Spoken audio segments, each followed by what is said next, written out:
Hello friends, welcome back to my channel. आप सभी को गणेश चतुर्थी की हार्दिक शुभकामनाएं।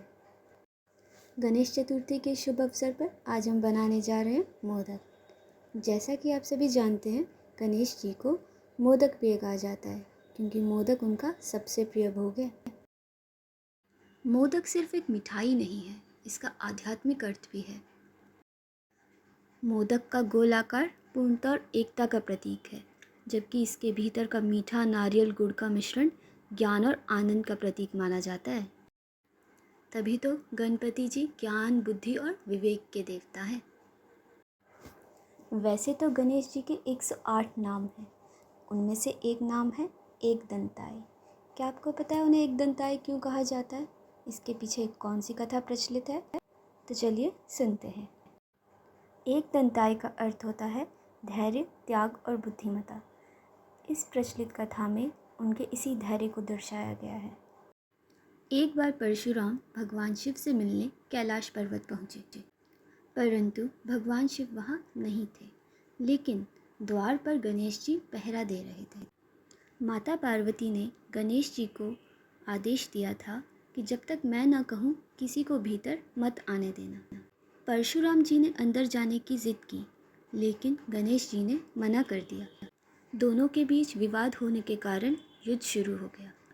परशुराम जी ने भगवान शिव द्वारा प्राप्त परशु यानी कुल्हाड़ी से गणेश जी पर प्रहार किया, परंतु गणेश जी ने अपने पिता का सम्मान रखते हुए इस वार को सह लिया। परशु का वार गणेश जी के दांत पर लगा और उनका एक दांत टूट गया। उसी दिन से उन्हें एकदंताय कहा जाने लगा। यह तो आपको पता ही होगा, महाभारत किसने लिखी?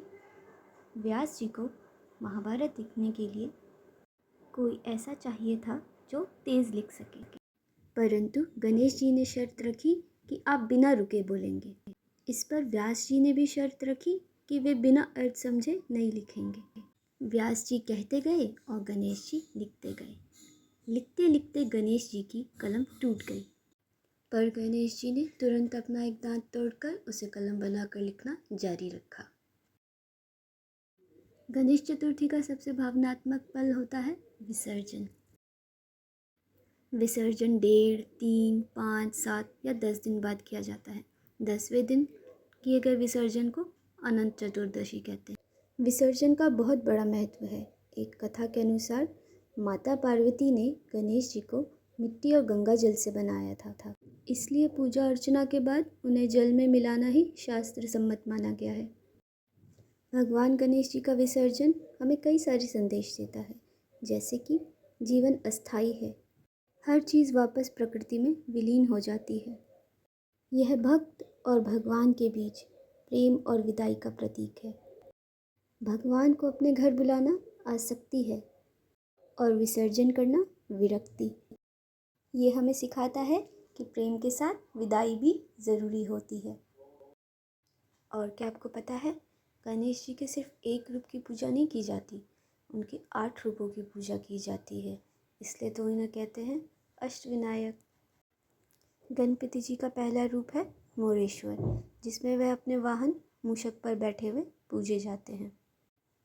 उनका दूसरा रूप है सिद्धि विनायक। इस रूप में वह सिद्धि और विजय प्रदान करते हैं। उनका तीसरा रूप है बल्लालेश्वर, यानी कि भक्तों की रक्षा करने वाले। उनका चौथा रूप है वरद विनायक, सुख और समृद्धि का वरदान देने वाले। उनका 5वां रूप है चिंतामणि, जिसमें वह अपने भक्तों की सारी चिंताएं हर लेते हैं। उनका 6वां रूप है गिरिजात्मक, जिसमें उनकी पूजा एक गुफा में की जाती है। उनका 7वां रूप है विघ्नेश्वर और उनका 8वां रूप है महागणपति। इसमें गणपति जी के विशाल और शक्तिशाली रूप की पूजा की जाती है। तो आप लोग भी इस गणेश चतुर्थी मोदक बनाइए और आस्था और एकता के इस पर्व में जुड़ जाइए।